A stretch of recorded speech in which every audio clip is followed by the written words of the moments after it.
السلام عليكم ورحمة الله وبركاته. عبر الزمان سلام ضي معك، صباح الخير، عساكم طيبين وش أخباركم؟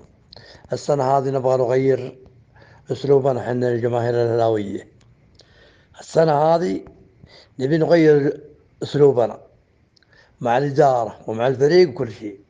نغير بدل الشتم ومشي المدرب هذا ما يصلح، الإدارة هذا ما تصلح، ونحارب اللاعب هذا ما يصلح وهذا ما يصلح. لا، هذه السنة نبغى دعم معنوي حسب استطاعتنا. إذا كنا نحضر الملعب حنبغى نملى ندرج تذاكر، نقص التذاكر وندعم فريقنا بقيمة التذاكر والحضور مدرج، ونبغى ندعم الفريق الطايح وحتى اللاعب اللي ما يعرف يلعب نوصله السماء، وندعم الإدارة لمدة 4 سنوات. المدرب والإدارة 4 سنوات نعطيهم يحققون بطولة في أول سنة، في ثاني سنة، في ثالث سنة، وعلى آخر رابع سنة شفنا ما عندهم شيء، نقول يلا توكلوا على الله. لكن السنة هذه نبغى نغير أسلوبنا اللي كنا عليه. لازم نتوحد ونكون مع فريقنا وندعمه. فما عندنا نترك السلبيات ونترك الإيجابيات ونترك الانقسامات. انقسامات ما نبغاها. حنسوي إن شاء الله الدعم، نغير أسلوبنا عشان أول شيء تغير، كل شيء تغير عندنا. بالله احنا نبغى نغير هذه السنة شيء ما قد مر على الجماهير الأندية الباقية. نبغى نغير أسلوبنا عن الجماهير الباقية هذه السنة، نجيب فريقنا هذه السنة داعمين ومعنويا وبحضور، كان الله بكى منا كورونا وكل شيء، ومدرجات ولما قدرنا مدرجات في الجروبات وفي تويتر وكل شيء.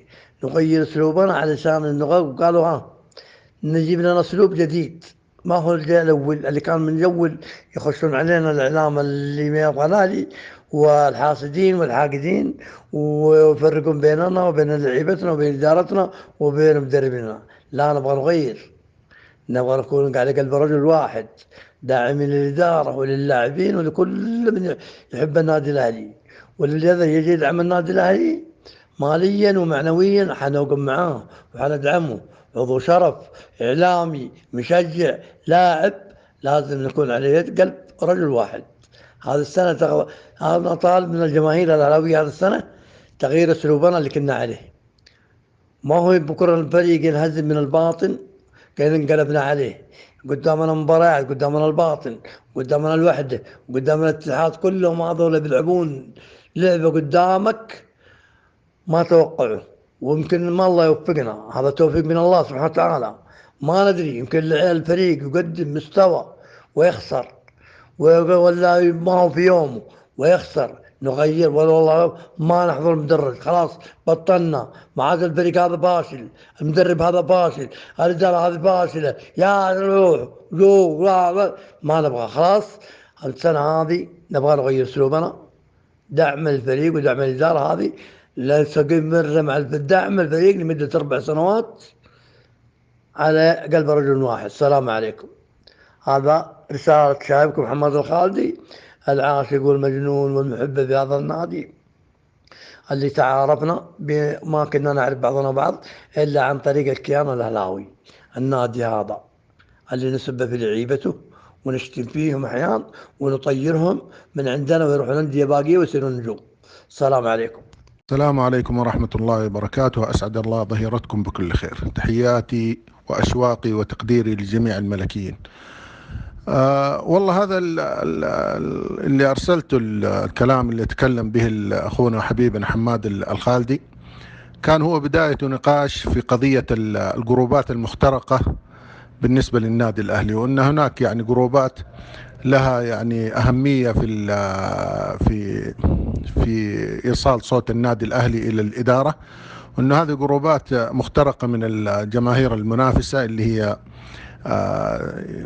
ما تحب الخير للنادي الأهلي، وتبغى دائما يبقى الأهلي، الجمهور الأهلاوي دائما منشق عن إدارته ومتذمر من لاعبيه و يعني مثل هذا الكلام، كلام طويل عموما أنا تكلمت فيه.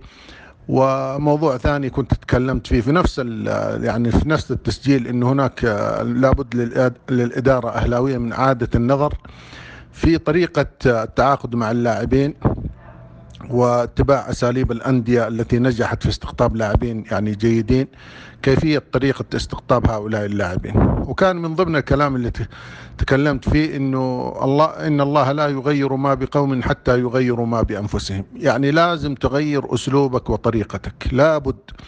يعني إذا قلت أنا، إذا كان يعني أنت تبغى تنجح وحاولت بأسلوب معين وما نجحت، لو جلست بنفس هذا الأسلوب وبنفس هذه الطريقة 100 سنة ما راح تنجح، لأنه أثبتت هذا الأسلوب وهذه الطريقة فشلها. فإذا ما دام فشلت لابد من اتباع أسلوب ثاني وطريقة ثانية في النجاح.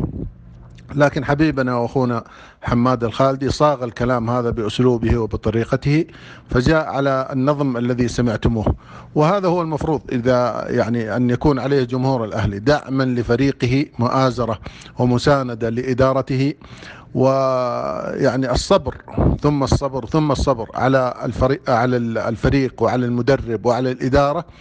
لأن النتائج لا تأتي ما بين يعني يوم وليلة، لا تأتي بين عشية وضحاها، لابد كل شيء لابد له من الصبر. والإدارة تعمل والمدرب يعمل واللاعبين مجتهدين، وإن شاء الله حتى لو كانت النتائج في البداية متعثرة لابد من الصبر عليها، ولا بد من الالتفاف حول الإدارة وحول اللاعبين، وعدم يعني الضغط على اللاعبين يعني ضغط غير طبيعي، حتى يعني لا يخرجوا عن التحكم على أنفسهم، حتى يكون يعني عندهم مردود قوي في أرض الملعب. هذا كلام جميل جدا يعني سمعته، فإذا سمعته لابد أن تعمل به، لابد أن نغير أسلوبنا في دعم الفريق حتى يتغير هذا الفريق بإذن الله وتحقق النتائج المرجوة، وهي الوصول إلى منصات التتويج. الله يوفقكم إن شاء الله.